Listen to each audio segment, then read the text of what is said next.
Hello everyone, welcome to my channel. आज के इस वीडियो में हम पढ़ेंगे एक इम्पॉर्टेंट टॉपिक, ब्रूस्टर का नियम क्या है, यानी ब्रूस्टर लॉ क्या है। ये बहुत इंपॉर्टेंट टॉपिक है और बोर्ड एग्जाम में बार बार पूछा हुआ टॉपिक है। और फिर इसके बाद बोल रहा है कि दिखाइए कि जब प्रकाश माध्यम पर ध्रुव कोण पर आपतित होता है तो परावर्तित तथा अपवर्तित किरणें परस्पर लंबवत होती हैं। इस चीज़ को भी आपको दिखाना है। तो गाइस, इस चीज़ को समझने के लिए सबसे पहले हम समझ लेते हैं कि जो ब्रूस्टर का नियम है वो क्या है।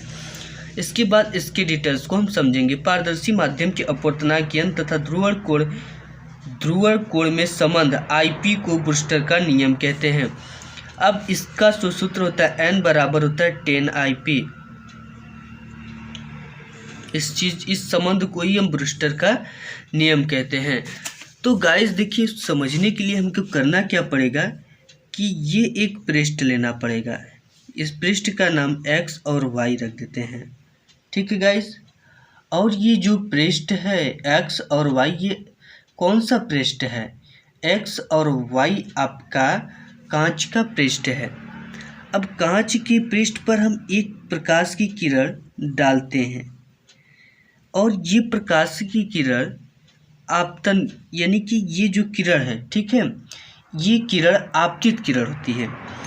तो ये किरण आपतित किरण है और ये जैसे ही इस पृष्ठ पर पड़ती है इसका आंशिक भाग परावर्तित हो जाता है।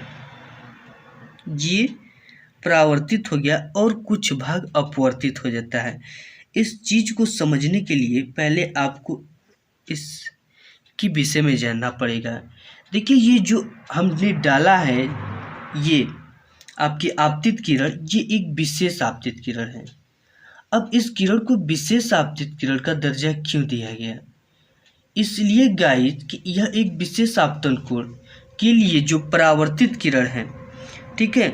अब देखिए, ये जो माध्यम है ये एक विशेष आपतित कोण है। क्यों? क्योंकि ये जो प्रकाश है वो समतल ध्रुवित प्रकाश है। अब समतल ध्रुवित प्रकाश कौन सी प्रकाश होती है, इस चीज़ को जानने के लिए आप हमारे वीडियो पर जाइए और इस चीज़ को देख लीजिए, ठीक है। ये एक समतल ध्रुवित प्रकाश है और ये हमने इसको बताया है कि एक विशेष आपतन कोण के लिए जो परावर्तित प्रकाश होता है वो पूर्णतः समतल ध्रुवित होता है। यानी कि ये कौन सा माध्यम है? ये आपका माध्यम है विरल, ठीक है। और ये प्रकाश की किरण किस माध्यम में जाएगी? सघन माध्यम में जाएगी।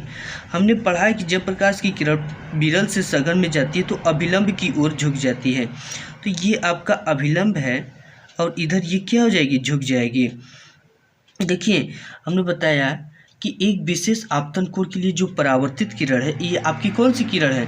परावर्तित, वो पूर्णतः समतल ध्रुवित होती है। अब बात कर लेते हैं समतल ध्रुवित कैसा, मतलब समतल ध्रुवित क्या है? समतल ध्रुवित का ये जो चिन्ह है, ये समतल ध्रुवित का चिन्ह है। ये पूर्णतः समतल ध्रुवित होती है लेकिन आंशिक रूप से आपतन तल के लंबवत भी होती है। ये लंबवत का सिंबल है, ठीक है, आंशिक रूप से। और ये जो किरण है, ये किरण, यानी इस किरण को हमने कौन सा नाम? ये अपवर्तित किरण है। तो अपवर्तित किरण जो होती है वह पूर्णतः आपतन तल के लंबवत होती है। ये लंबवत का चिन्ह है।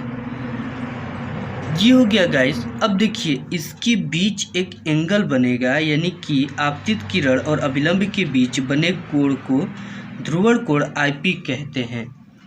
और इसके बाद इसके भी बीच में कोण बनेगा, ये कोण होगा, यानी कि ये कौन सी किरण है?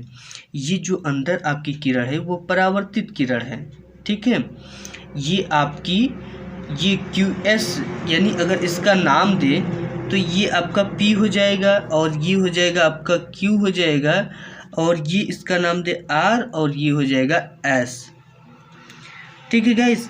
तो ये देखिए, PQ आपतित किरण हो गई और आपकी यहाँ पे जो QR है वो परावर्तित किरण है। ये QR क्या है? परावर्तित किरण। आप इसे लिख सकते हो।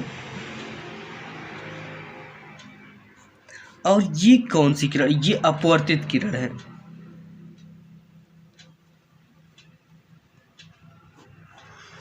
अब इस चीज़ को हमने तो समझ लिया और इनके बीच जो यहाँ से यहाँ एंगल बनेगा वो 90 डिग्री का बनता है। इसी चीज़ को हमें प्रूफ करना है, ठीक है। ये 90 अंश होगा और ये भी 90 अंश होगा। तो इस चीज़ को हमें प्रूव करना है। तो देखिए हम कैसे प्रूव करते हैं। तब देखिए जब इसमें IP ये कौन सा कोण है, ध्रुवण कोण IP और अपवर्तक कोण R के जब कोण दिया है तब इसमें स्नेल का नियम लगा दिए। n बराबर होता है स्नेल का नियम sin IP अपान sin R, ये होता है। अब देखिए जैसा कि हम जानते हैं जो ब्रूस्टर का नियम होता है वो n बराबर होता है 10IP, ये होता है। तो हम अगर इक्वेशन फर्स्ट से देखें या कंपेयर करें इसका, तो n बराबर हम क्या रख सकते हैं, 10IP रख सकते हैं। यहाँ पे रख दीजिए 10IP equal sine IP upon sine R। अब देखिए 10IP बराबर हम जानते हैं कि 10 बराबर जो होता है 10 थीटा बराबर ये होता है साइन थीटा अपन कास थीटा। तो 10IP की जगह पे हम क्या रख सकते हैं, sine IP upon cos IP equal sine IP upon sine R। Sine IP से साइन IP कट गया और इस यहाँ पे क्या बचा 1, तो 1 का मल्टीप्लाई कर देंगे तो ये हो जाएगा साइन R इक्वल कास, ये कॉस है और यहाँ पे हो जाएगा IP। अब देखिए गाइस करते क्या है, हम जानते हैं कि जो साइन R है, साइन R बराबर हम रख सकते हैं कास 90 अंश माइनस R। इस चीज़ को हम जानते हैं। रख दीजिए कास 90 अंश माइनस R इक्वल कास IP। कास से कास कट गया तो गाइस आ गया क्या, यहाँ पे 90 अंश माइनस R इक्वल IP। अब देखिए IP ठीक है, ये अपने जगह पे है IP और ये माइनस R इस पर जाएगा तो प्लस R बराबर 90 अंश। यही हमें प्रूफ करना था कि जो यहाँ पे जो ध्रुवण कोण है और ये मतलब कि आप इसको आपतन कोण, इसको क्या कह सकते हो, आपतन कोण और अपवर्तन कोण।